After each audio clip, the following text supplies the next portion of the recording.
талбай дээр үг хэл үзэл бодлоо илэрхийлэн тэмцэж буй залуусыг янз бүрээр харлуулж, ард түмэнд буруу ойлголт өгч, гэр бүлийнхэнтэйгээ үл ойлголцох хэмжээнд хүргэсэн сайт болон хувь хүмүүсийг хуулийн байгууллагт өгч байгаагаа хэлж байлаа. За өнөөдөр яг 50 цагийн шаардлагаар бол ирээгүй.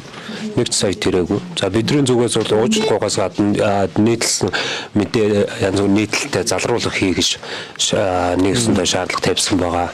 За бидний тавьсан шаардлагыг бол үл өшөөж байна. Тэр учраас одоо бид нар бол нөгөө хуулийн дагуу шүүхт хандхаар болно.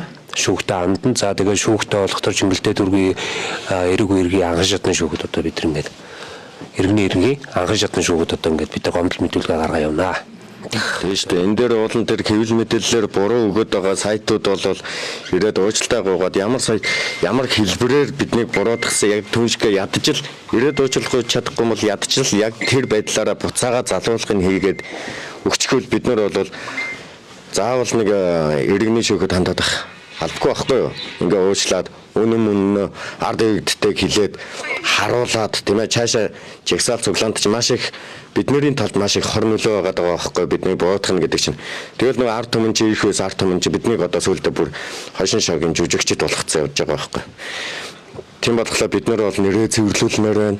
Эднээс одоо ирэхгүй юм чи одоо нэгэн төнгөрөө хэлгүү дээ. Тэгэхээр тэр нотлох баримтаа авцарч ирээд тэгээд уулзсан байлгуудаа одоо анхан шатныхаа шүүхэд бол маргааш гэхэд бид нөө чингэлтэй дөрөхт бол хандна.